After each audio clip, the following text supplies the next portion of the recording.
Hello लोगोफोर, welcome back to माय YouTube channel with एनादार video. स' लोगोफोर, नोंथांमोना नायगासिनो दङ बड' लेंगुवेज जिके यूट्यूब चैनल। स' नोंथांमोना फार्स्टआवनो आंनि बे चैनेलाव गोदानब्ला अन्नानै चैनेलखौ साबस्क्राइब, लाइक, कमेन्ट, शेयार खालामनो होनो थाखाय गुरै खावलायहरनाय थाबाय। स' गासै भिउवार्स, नोंथांमोन जों दिनै सावरायगोन बड' पिच एकर्ड थामहिनबा B.T.R एकर्डखौ आसाम सरकारा जुनियायै लानो गोनां राहाफोरनि सोमोन्दै। 9.1 दफा बादियै BTC-खौ थामहिनबा बड'लेण्ड टेरिटरियेल काउन्सिलखौ लाफानानै संबिजिरनि मथे फारियाव सोसनजानाय काउन्सिलफोरजों सोमोन्दो थानाय आयदाफोरखौ नायबिजिरनो थाखाय आसाम सरकारा आलादायै मोनसे बिफान सोरजिगोन।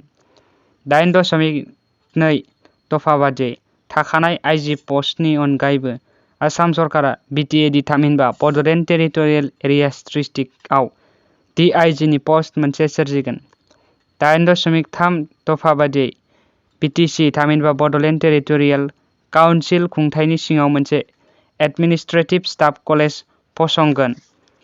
8.4 दफा बादियै आसाम सरकारा आलादा रायजो दाबिनायनि मुङाव जिउ खोमानांनाय सुबुंफोरनि खाथिसिन सोमोन्दो थानाय एबा नखरफोरनो खहा लुफुंनाय थामहिनबा खहा सुफुंनाय हिसाबै 5 लाख रां अनसुंथाइ होनाय जागोन।